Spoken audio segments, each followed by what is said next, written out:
Good evening, members. Welcome to the Manydown Overview Committee of the 13th of June, and a welcome to those new members around the table.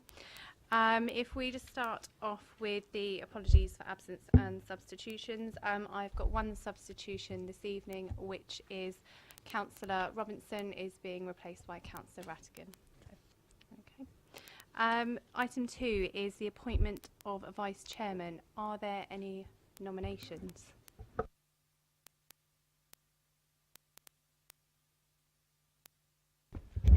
Chairman, there are 3 Labour members, 1 Lib Dem member, no independent, and it's got to be an opposition member. So it clearly makes sense to throw the invitation over firstly to the Labour group. I think this is a very important topic. The Manydown Overview Committee is a short-term committee. We must get this right.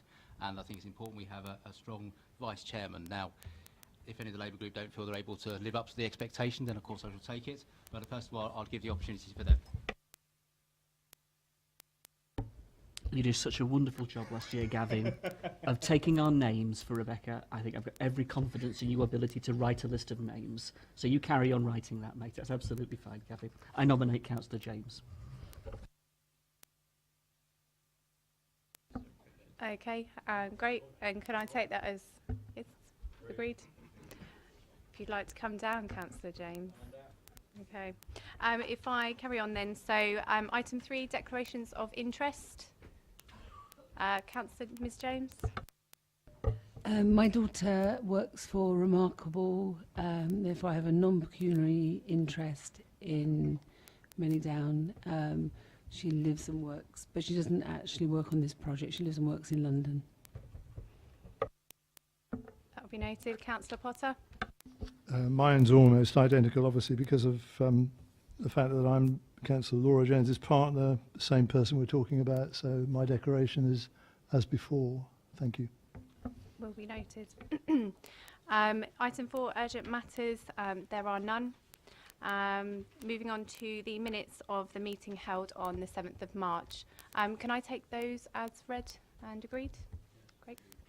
Thank you. And moving on to item 6, which is the Manydown project update.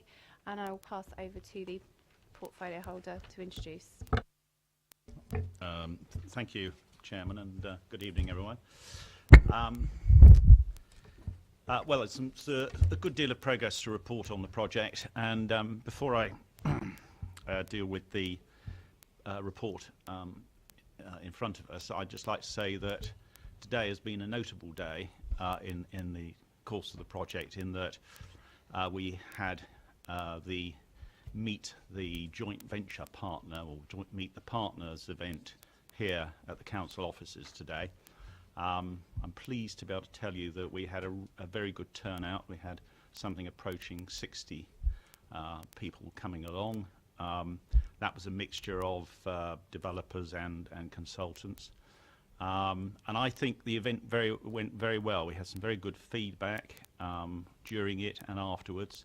And I think we got across the message of just how important an opportunity the Manydown development is, the scale of it, the quality of the location, and the potential duration of the development. And I think we also got across the message of what a good place Basingstoke is going to be for them to invest. I think also we were able to get them to understand how much work has gone into taking the project this far. Great deal of preparation. Also that the professional team that we have working with us is first class, and they've done some very good work to this point. Also that whatever's may be happening outside of Manydown in terms of devolution, that our 2 councils as joint owners, that's Basingstoke and Hampshire County Council, are continuing to work well at all levels, and that should continue, and I understand will continue as far as Hampshire County Council are concerned. So it was a successful launch as such, and something for us to build on. It'll also be very important in this process of getting feedback from the private sector on what they think the best way of making this a successful development is going to be, but also for them to understand what our priorities are as a council.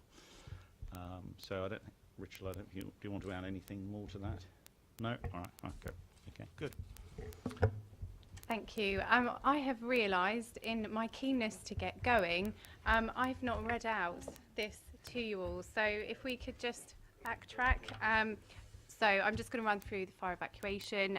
There are no fire alarms scheduled for this evening. Therefore, if the fire alarm sounds, please evacuate the building immediately. The fire exits are located at the rear and side of this room. Go down the stairs and meet in the War Memorial Park. And also just to note that this meeting is being webcast, and just a plea to members, if their mobile phones are on, to please switch them on to silent. In regard to the paper, we also have Hilary Satchwell here. And how I propose to take this is how we've done previously. So if we can open up, clearly obviously there's a pink paper this evening, so if we open up questions, comments, debate, etc. on the white paper first, if there is a need to discuss the pink paper, then obviously we'll go into private session afterwards. Are there any questions? Anybody on the white paper? No? So, would members like to go into private session on the pink paper that's before us this evening in the first? Yes? If the officers have subject to present, then it would be.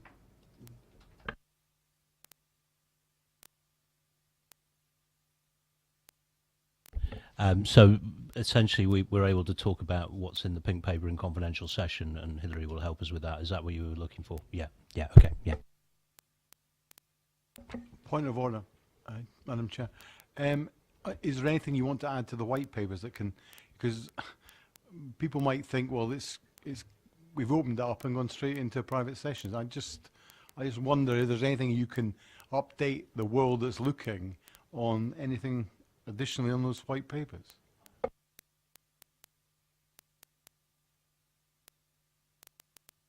Okay, I'll take you through the paper, which covers everything on the project really to date, other than the governance and procurement. So since we've last met, we've had an approved local plan.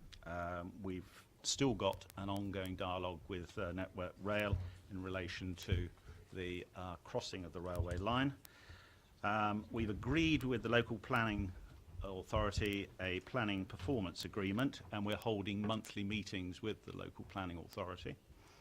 The local planning authority have also required that we provide a supplementary planning document, which is a pretty generic a piece of work that covers form, mix and layout of the new development. The LPA, Local Planning Authority, have issued a scoping opinion for an environmental impact assessment. Oakley has approved its neighbourhood plan following a recommendation, so congratulations to them. And there needs to be further dialogue with them, particularly in relation to woodland and nature conservation. We've reached sequence 3 of the public engagement. We've had 4 drop-in sessions in wards directly affected by the neighbouring the Manydown development, and also online. We've had 500 attendees at those drop-in sessions between February and March. We've had feedback from the public on the draft principles. You'll see that in Appendix 1. And we've had a workshop with statutory consultees, which is covered in Appendix 2. This summer we're going to have a launch event on the emerging master plan and a round of public exhibitions. There's a detailed report in Appendix 3 on the master plan, the emerging master plan, which reflects the public consultation that's been ongoing, and there's further public consultation, as I say, in September.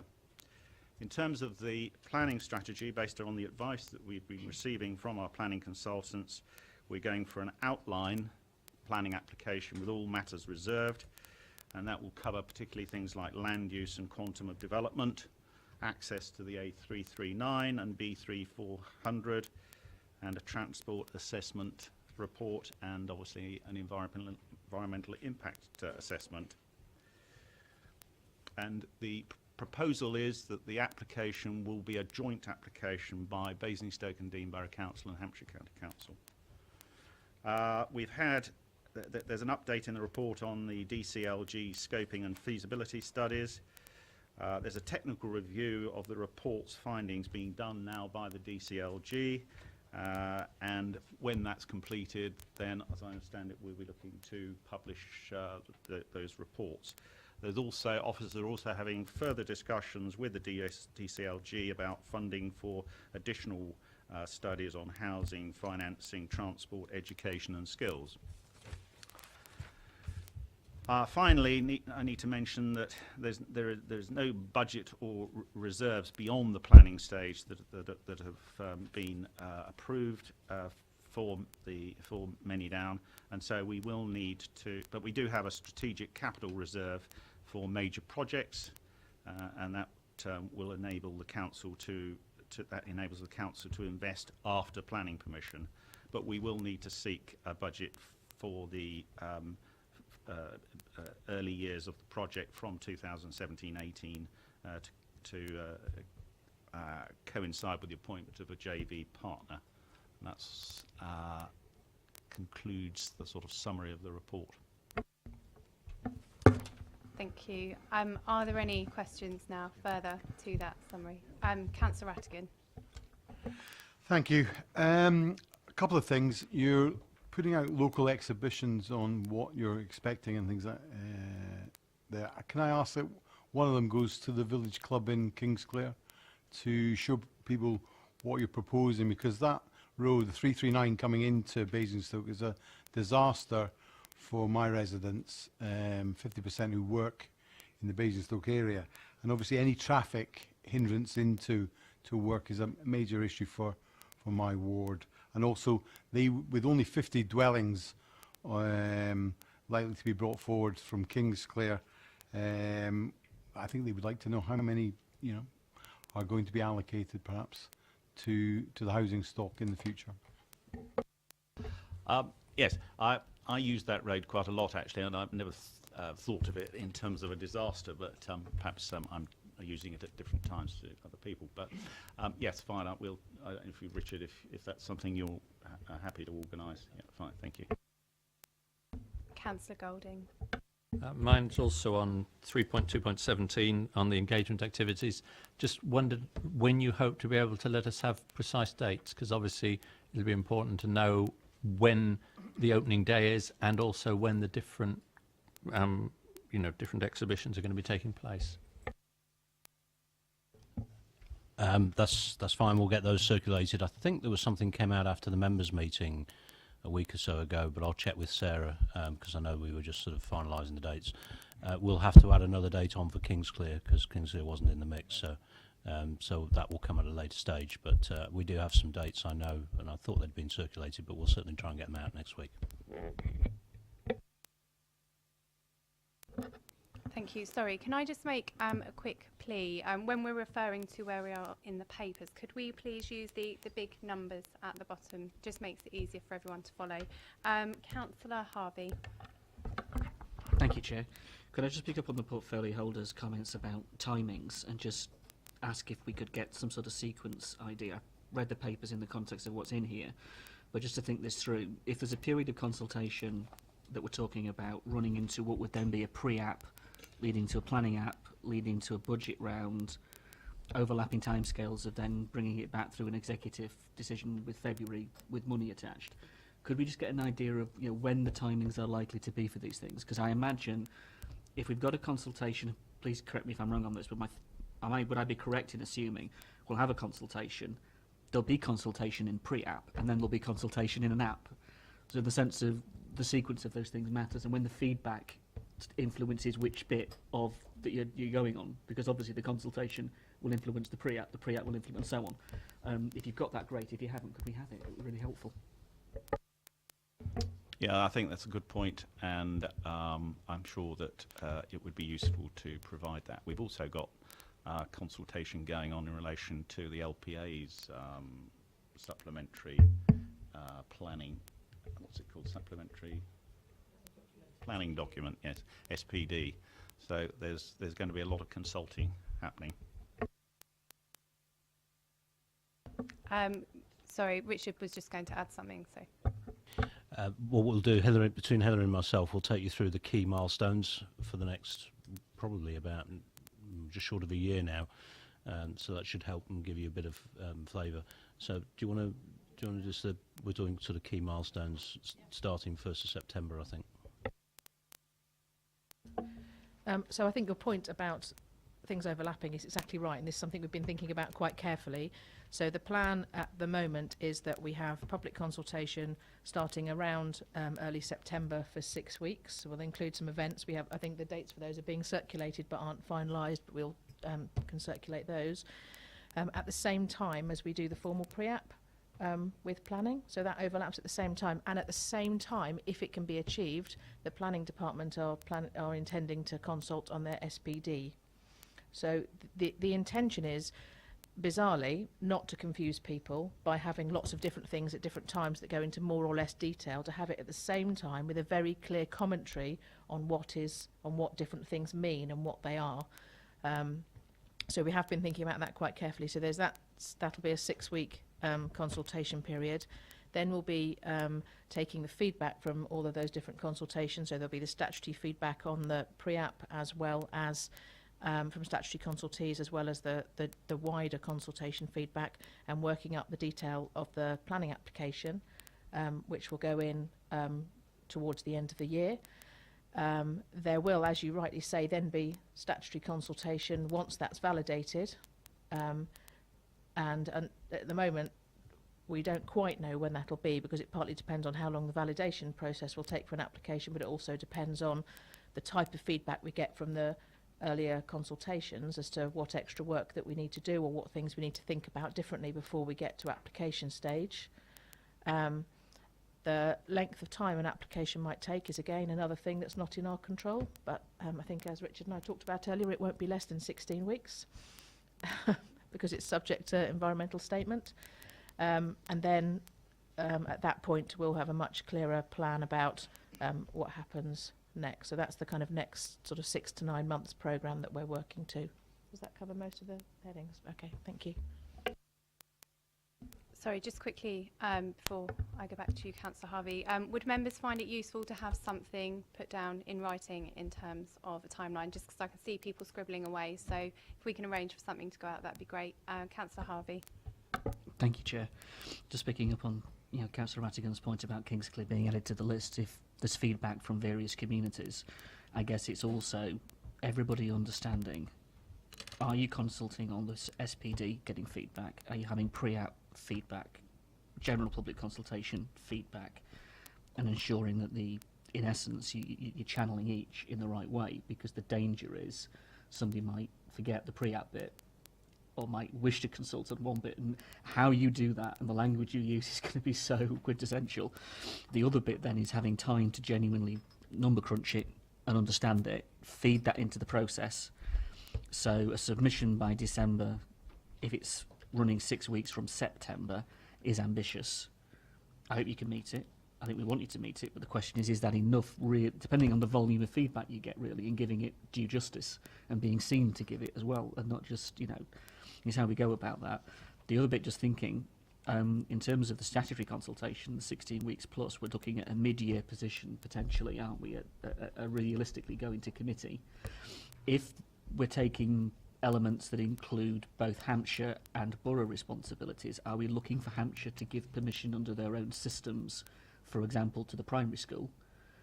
Or are we looking for it purely to be outlined in the context of just the things the borough have responsibility for? And if so, are we dovetailing Hampshire and the borough agreeing at the same time sort of period, particularly if we're all lovely, happily working together in unison at the moment? not.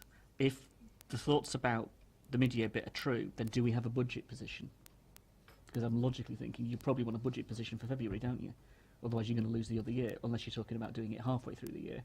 So do you have a budget position in mind already that you'd be taking through the September consultation process as part of the budget round going into February? Yeah, sure. Okay, so thinking it through, you're right, Councillor Harvey, it's going to be somewhere around mid-year, certainly not less than 16 weeks after beginning of, say, January, as Hillary's talked about. So we're heading into that zone in terms of timescales for the planning application. In relation to Hampshire and their statutory duties, so our colleagues are on the property side, but then there are obviously education and highways. I think you're referring to their statutory bodies. Clearly, as Hilary said, we've already discussed that. Some of the issues with them as of the February-March consultation. There was a statutory consultation there. We'll pick that up again in September, beginning of October, as part of the pre-app consultation.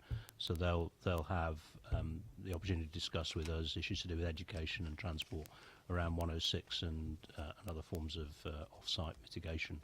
So they'll have a pretty good heads up already, but when you get into September, October, they'll have a degree of a bit more detail. We'll then work that through with them, part of normal business, I guess, during the course of the sort of early springtime in conjunction with the planning authority. We're not anticipating there to be an issue around their elections, which is June time on the statutory side of things. We're anticipating things to go through fairly comfortably. In relation to our colleagues from a property perspective, they are, I think, going to decision date this week, and they are going to decision date to get powers to proceed all the way through in terms of planning. And therefore they would have their respective delegated authorities to proceed all the way through. In and around the election wouldn't be an issue for them. In relation to budget position, the particular point that's being highlighted in the update paper, the white paper at the back, is that we have a budget position around planning, and that's fairly well articulated and been monitored in terms of progress.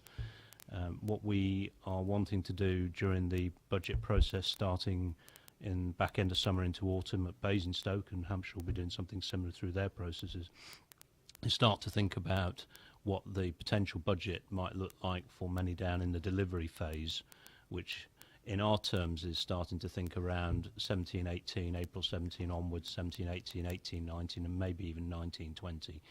And we were obviously pulling together some degree of information that will enable us to begin the process with the joint venture partner during 17-18 and 18-19 with a degree of revenue spend and thereafter some degree of capital input probably later on, 18-19, 19-20.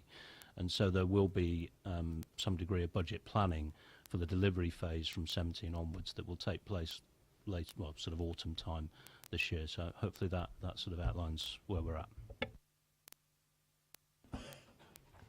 Thank you. Just going back to, I think it was more of a comment, Councillor Harvey, that you made at the start in relation to these consultation exercises potentially running in parallel.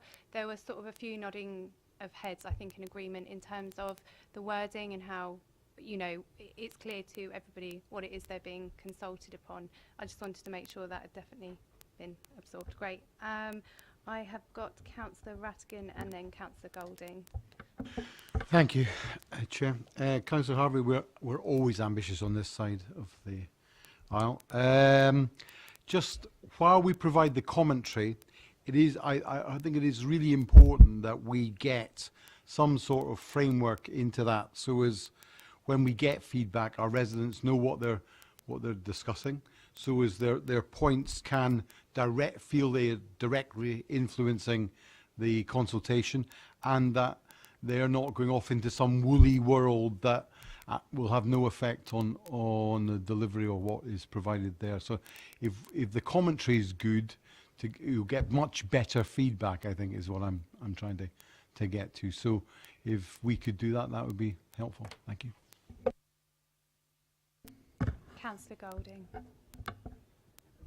Carrying back to the consultation, and on page 12, 3219 tells us that there's a detailed report including an emerging master plan in the confidential appendix. I don't want to talk about the detail of the master plan, and the next paragraph says that that will form part of the pre-application documentation, which will be subject to a further consultation.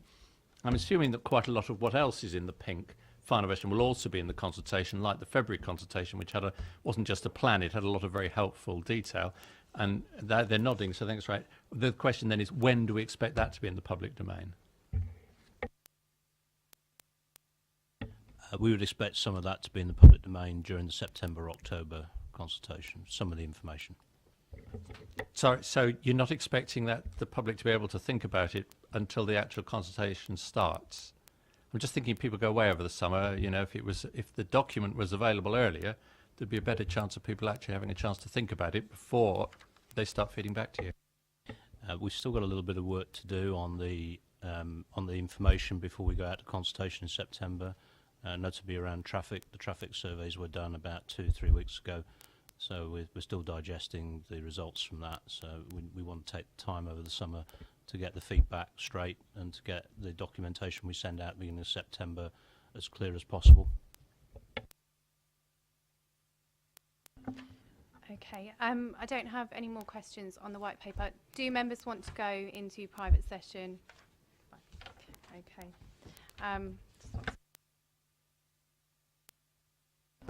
Just need to read this part out to you. So that is, obviously we're going to move into private session, so that pursuant to section 100A4 of the Local Government Act 1972, the public be excluded from the remainder of the meeting on the ground that the public interest in maintaining the exemption outweighs the public interest in disclosing it, and therefore that exempt information is likely to be disclosed as defined in the appropriate paragraph of Schedule 12A of the Act.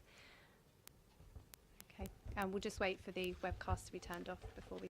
Okay, we are now back in public session, so please just to remind members not to make any further comment in relation to the pink papers. What I will do now is pass over to the officer just to summarise some of the helpful comments that have been captured. Thank you, Chair. So some of the comments that we picked up that we'd like to mention in public session are good safeguarding and for growth in terms of health facilities, and good health facilities that would be located on Manydown that would be beneficial for the area as well as Manydown itself, including local communities at Winklebury and Buckskin. Issues to do around where car parks co-located with schools or nearby schools, and thinking about how that works is something we need to follow through on. Variety of issues around utilities that we discussed. A couple of things that mentioned were around water and broadband and fibre at inception. And the other thing just to mention that we picked up is around service channels and the provision of service channels on the development that would be in locations whereby they could easily be accessed as and when things needed to be updated or upgraded.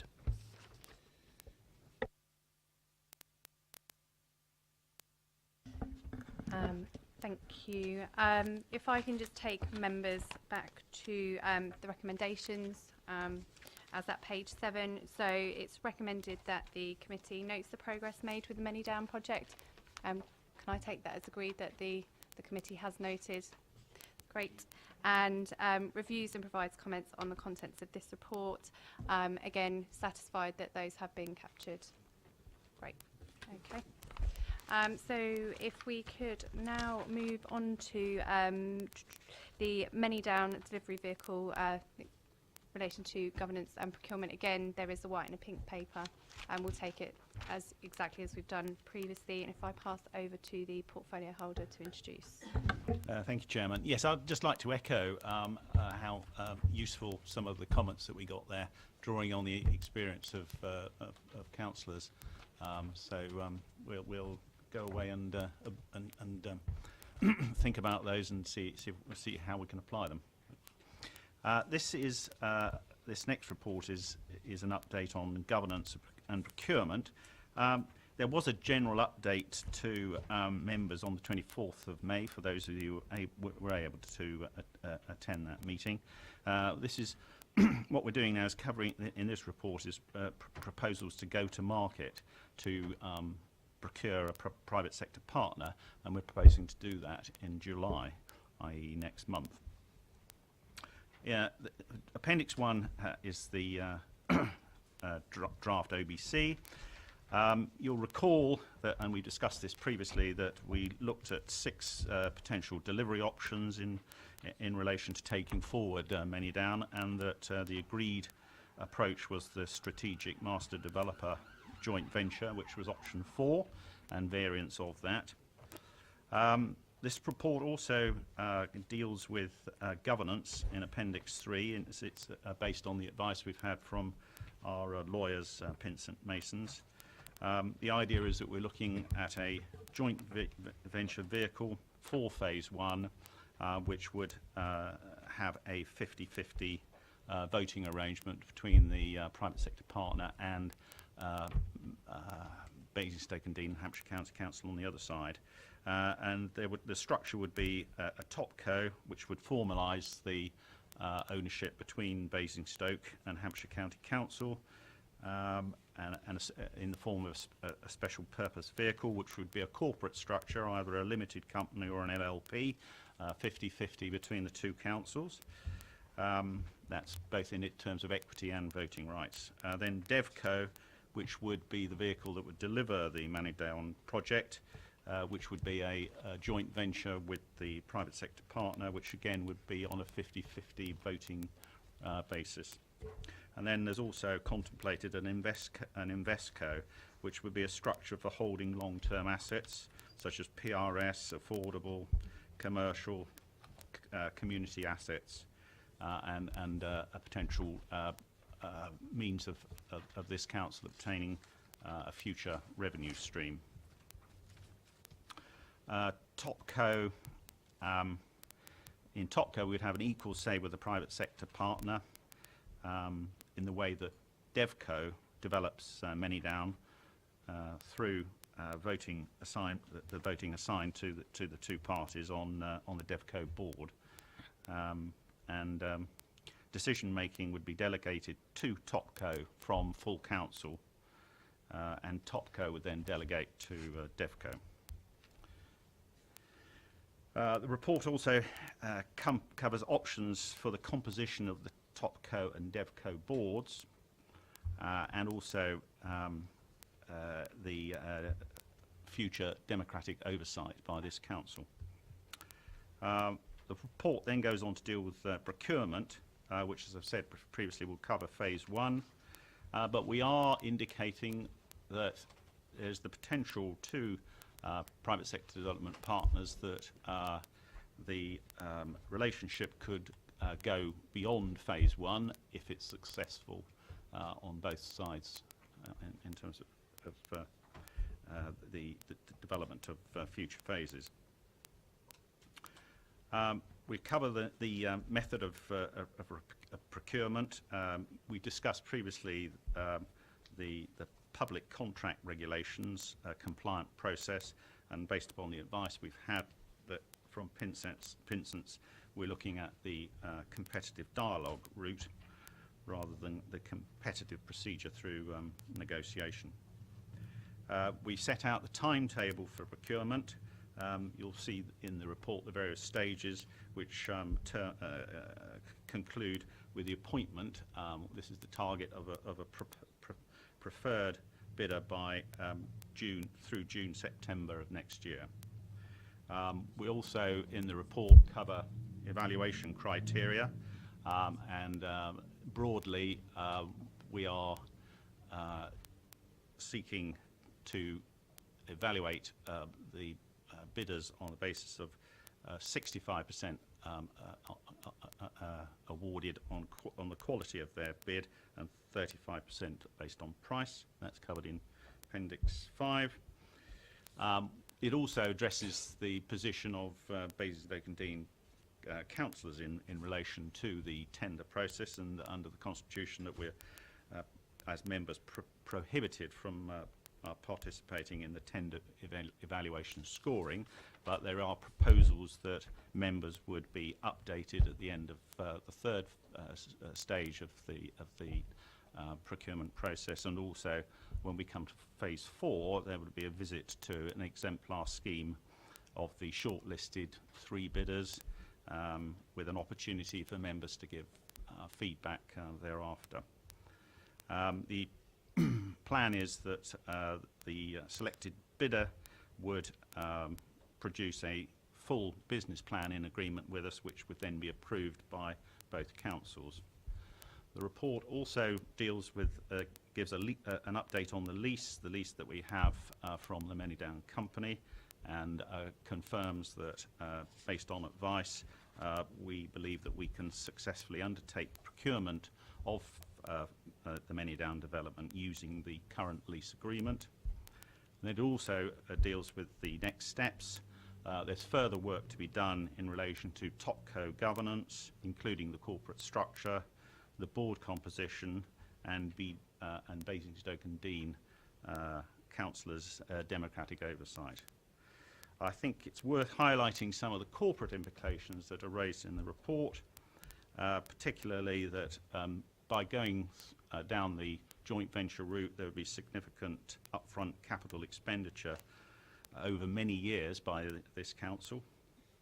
Secondly, that the current assumptions point to repayment of our capital expenditure by years 8 and 9, and a surplus being produced from years 12-13 after the scheme starts. So very a long-term finance process. Thirdly, the specific capital financing strategy is needed to be built into future years' revenue and capital budgets. That's some work for Kevin Jayquist and his team, working with Richard. And then just the obvious point that the joint venture route increases the risk to this council over above a straightforward land purchase and then the disposal to developers. And then finally, as modelled, based upon the advice we've heard from GVA, the JV modelling is not showing the required level of private sector return at the moment, so there's work to be done to ensure that this project is going to be commercially attractive, but I'm confident that that we will be able to achieve that, working with our private sector partners to be. Thank you.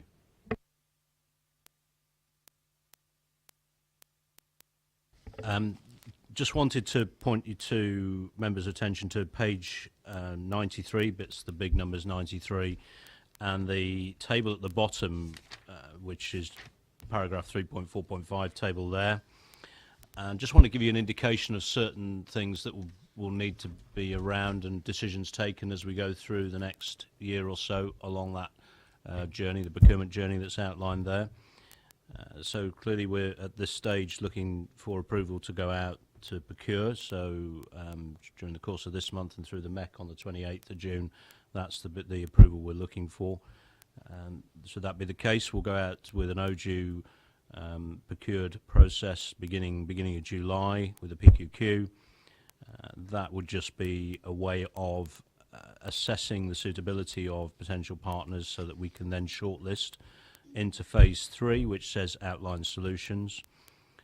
That phase we would have circa around half a dozen potential partners in the outline solutions phase, and where we'll be focusing there will be a couple of areas. First of all, around quality, trying to understand their vision and our vision for quality to see where there's a match. We'll also be trying to understand phasing strategy, particularly around the way that the phase 1 will get delivered, and also would be testing the specific parameters around the outline planning application at that stage, so that we'll get some input from those half a dozen or so potential partners at the outline solution stage around potential detail that we're going to put into the outline planning application, or the parameters we're going to put into the outline planning application. around that time, probably around October time, we're expecting to talk to you guys members and the MEC about a bit more detail, as Councillor Isaac said, around Topco, and so further things will come back around that time around Topco. Into phase 4, detailed solutions, we're down to probably around 3 consortia, 3 sets of partners, where we'd be again exploring detail, exploring probably a little bit more detail around design at that stage, and more detail around the commercial side of things, so the heads of terms will be a bit more detailed at that stage as well. And at that stage also we'll be looking to get the 3 sets of partners populating a business plan. And there'll probably be 3 different business plans. They'll all have their own take on how they want to sort of move this forward from a business plan perspective. We're likely to use a business plan template to be able to enable that to happen. And so what we're looking for as a result of phase 4 is a set of legal heads of terms and the beginnings of the documents, the legal contracts.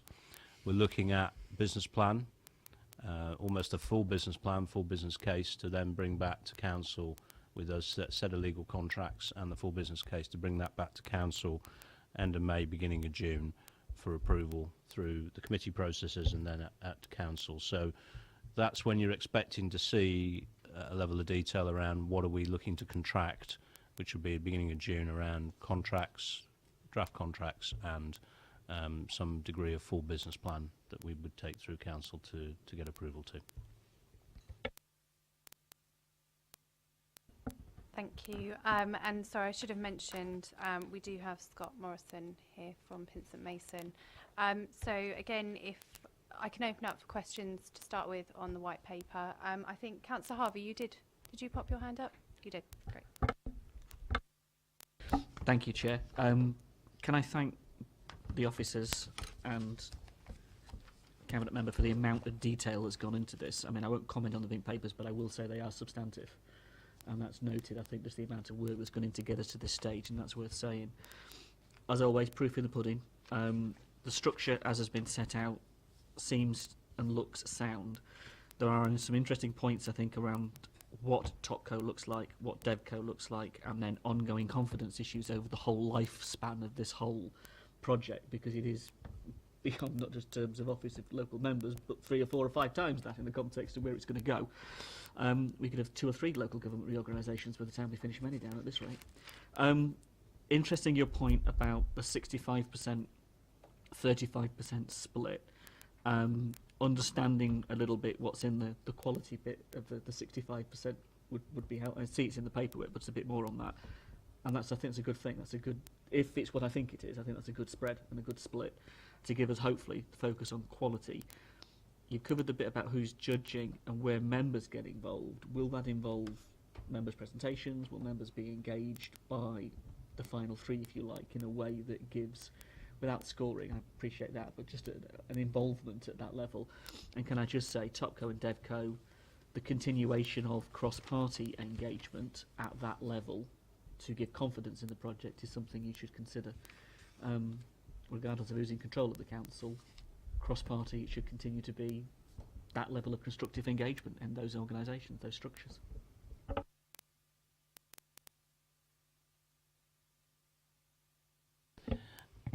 Okay, thanks, Councillor Harvey. Points noted, and I think probably one response I can make at this stage in the white paper is section is around the point that you make and getting some formal member presentation. And I think I've said this a couple of times, but I'll say it again. That's my euphemism for the minibus trip. So we go and see the final 3 preferred bidders' prime schemes, and we'll have a presentation. You will have the opportunity to have a presentation from those preferred, the final 3, each of the final 3, to see what they're made of and what they're thinking as well as. So we're conscious of that, and it felt for me, and I don't know what other members think, but certainly felt for me that it wasn't just a case of seeing a presentation dry. We want to go and touch and feel what their products are. I have Councillor Richards next. Yes, thank you, Chair. Point of clarification in a way.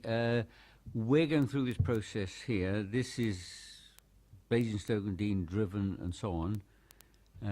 But from a legal point of view, Hampshire County Council are in exactly the same position as us, I guess. And I presume that they are doing the same sort of thing, and we put our deadlines on here. Are they going to follow the same time plan? Yeah, absolutely. And so the procurement deadlines I went through are effectively being worked through their programme, or they are worked through their programme. Actually, it's not will be. They have done that. And just to give you some confidence around that, they have an executive member decision day on Wednesday this week, where they're dealing with the matters that we're talking to you about now in both the papers. So their decision day is about, well, 2 weeks or a week and a half before the MEC that we have, but same issues, same points, same items for approval. Councillor Potter. Thank you, Chair. I just wanted to, it's probably only me that doesn't understand it, but in terms of paragraph 3.3.3, which is on page 91, in referring to the TopCo model, we talk about the councils each having an equity interest, and is that an equal equity interest for each council? And I also wanted to know just what equity that amounts to and how that's measured. It's the understanding of what is meant by equity in that context, if somebody could explain that to me. And just while I've got the mic, if I may, really, Councillor Isaac was quite rightly obviously referring us to the constraints that might apply.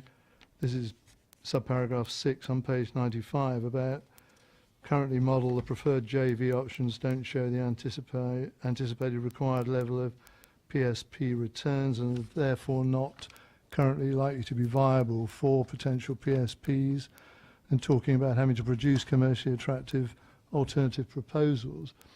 Again, I don't know what that means. I just wonder whether that impacts upon the type of housing that would have to be built there that's suitable and more attractively profitable for the developers. I mean, what are we talking about there in terms of that caveat that's attached? Can I just have an indication of that, please?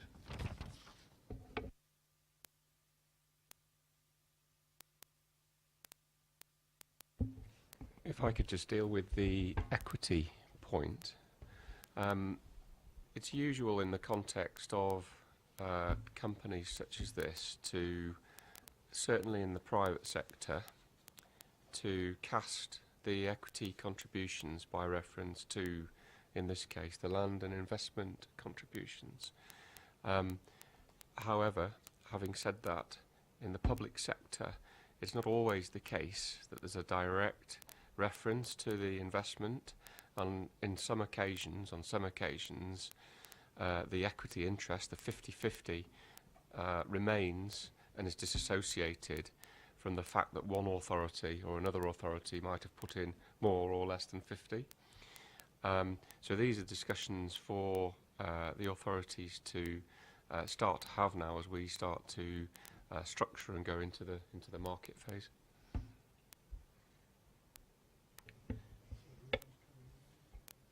Did you want to come back on that? Sorry, forgive me. Really, the subtext of that then, that means that we might not necessarily, as two contributing councils, have the same equity interest. Is that right? You may have different financial and land interests flowing through TopCo, and it is a matter for the authorities to decide as to whether you want to retain a 50-50 equal interest in TopCo, given its reference to DevCo, regardless of the fact that your financial interests in TopCo may be different, or in the alternative, whether you want the voting in TopCo to reflect the financial interests that you each put in.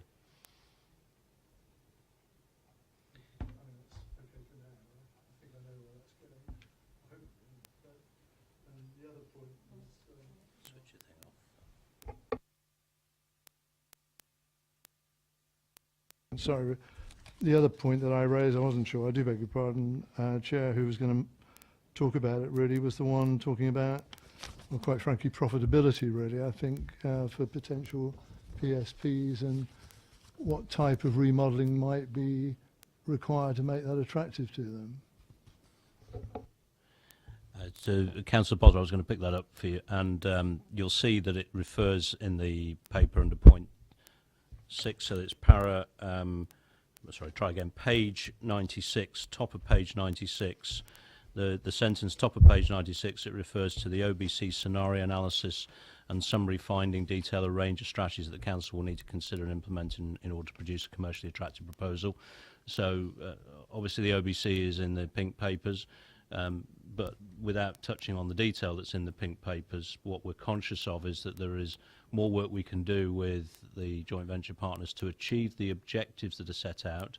So again, the objectives are in the pink papers, but those objectives, I think we've been through at this committee, and also we went through in terms of approval at the MEC. So very much around trying to still achieve those objectives that were set out or are set out in the pink papers that I think strike a chord around some of the things you've mentioned. And so we're conscious that at this stage it's still a fairly sort of high level piece of work we've done before we get to have an outline, to have a dialogue with potential partners. We think through that dialogue with potential partners there is scope for us, whilst we might improve the profitability, but at the same to a level that's acceptable for a private sector partner, but we would do that in a manner that's consistent with those objectives that we've been talking to you about in relation to the outputs from the scheme. So we're conscious that we wouldn't want to dilute those objectives while still improving a degree of profitability. Thank you. Are there any other questions? Oh, yes, sorry, Councillor Ms James, I did have you down. It was page 96, 4.2, risk issues. Could you just talk me through the project risk log and also the risk assessment as well? Can you just, so I can understand that? Sure. There's two elements there have been referred to. So the first one, 4.2.1, is we have a Manydown internal programme board at Basingstoke where we have a Prince 2, so that's a normal project standard risk log where we rate all the risks on the project and we monitor those risks. It's a standard sort of programming, project programming template that we use. The second one that's referred to in terms of risk assessment is 4.2.2, and you'll see at the back of the pink papers there's a risk assessment from a outline business case perspective that picks up some of the same issues, but it's related to the outline business case that's in the pink papers.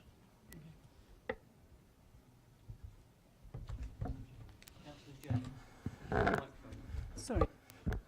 Thank you. Are there any other questions? Any comments that the committee wish to make in relation to the white papers? And can I make the assumption that members do wish to go into private session for the pink papers? Okay. I will have to read this out again. So just prior to turning the webcast off, so it's to agree that pursuant to section 100A4 of the Local Government Act 1972, that the public be excluded from the remainder of the meeting on the ground that the public interest in maintaining the exemption outweighs the public interest in disclosing it, and therefore that exempt information is likely to be disclosed as defined in the appropriate paragraph of Schedule 12A of the Act. So we'll now switch the webcast off and then begin. Thank you, members. We are now back in public session.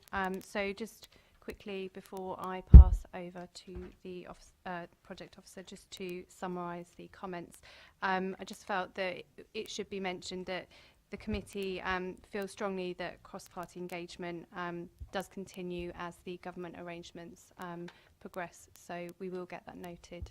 And if I can pass over to Richard Bailey. Okay, thank you, Chair. And one thing that came up in the discussion we had in confidential session that I wanted just to make sure everyone was aware of is at the last members briefing at the end of May, I said I made a commitment that we would share the evaluation criteria with members at the end of August, at the next members' briefing at the end of August, and it's just to say, again, making that commitment clear that we will share the final version of the evaluation criteria with members at the members' briefing at the end of August when it's arranged for that time. Thank you. Just quickly before we move on, so it's just to go back to the original recommendations, which again is just to note the progress made. So can I take that as the committee's noted that?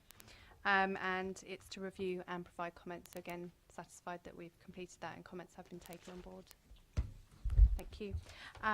So if we can now move, yes.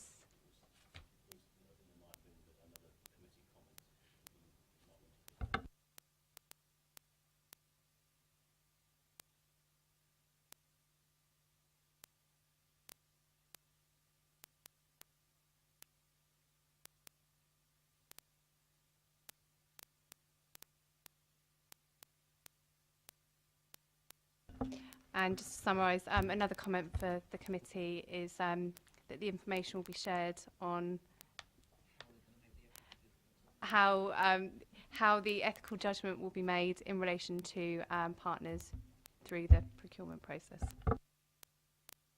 Thank you. Right. Now satisfied that we move on to the work programme. Just a couple of things before we move into the detail, of which presently there's not much on there.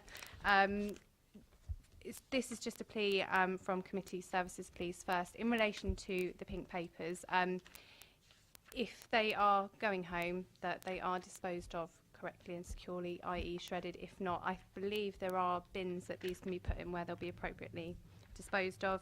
And just before I pass over to Richard, I'm just going to pass over to John just to test something with the committee. Thank you, Chair. Yeah, as we've talked about this evening, there is a plan that when we get to a shortlisting of three of the bidders, that we would go. There would be trips arranged to look at their exempt blast schemes.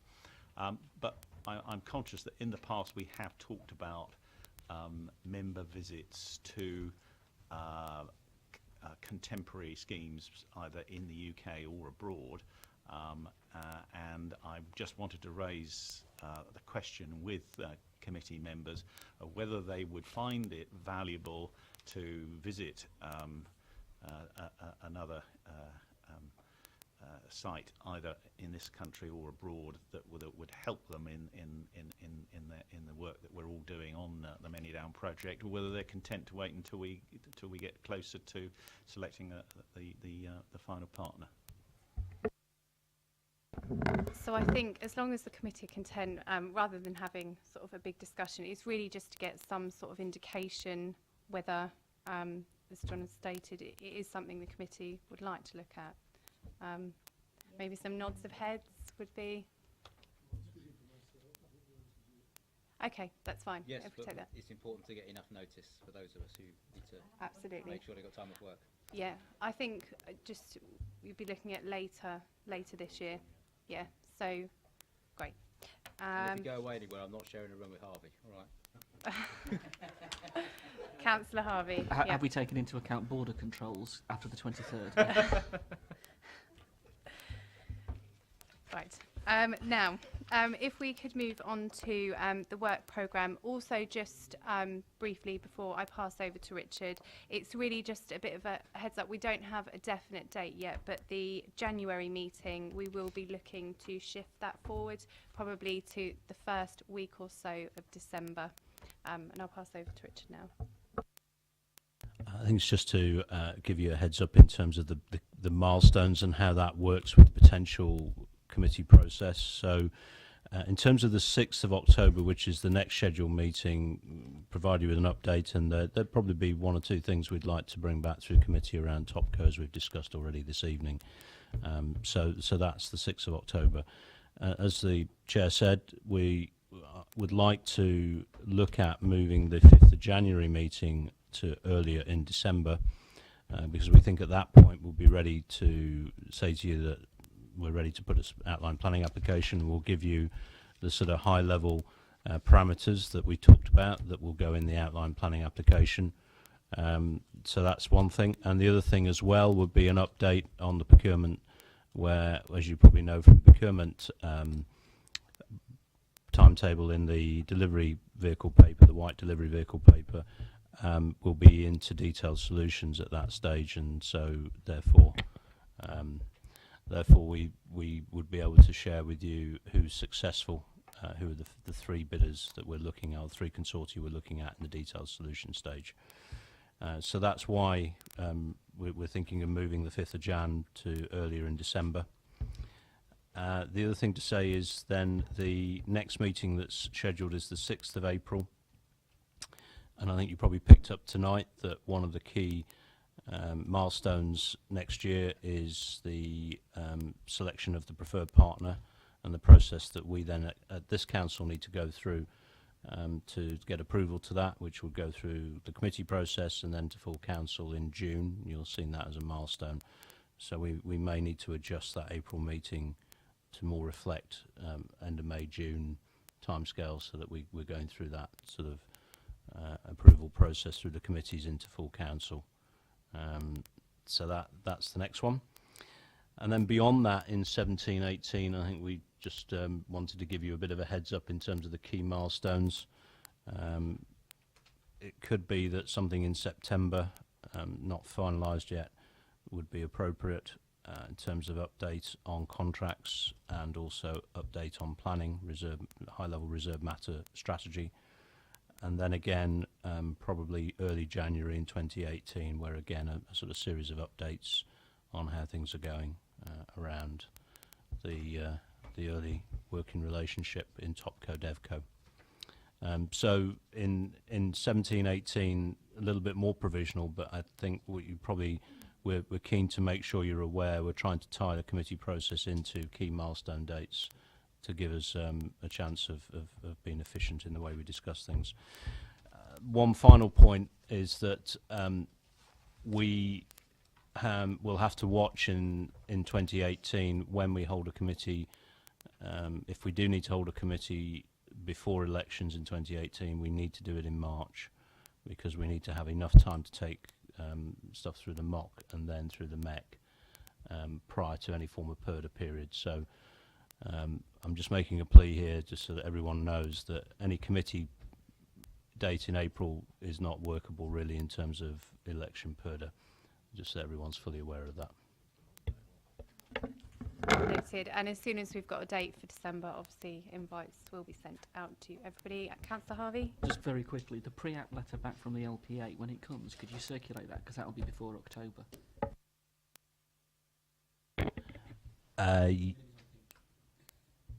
Yeah, I mean, we can pick it up in October, because it would the consultation period wouldn't finish until middle of October.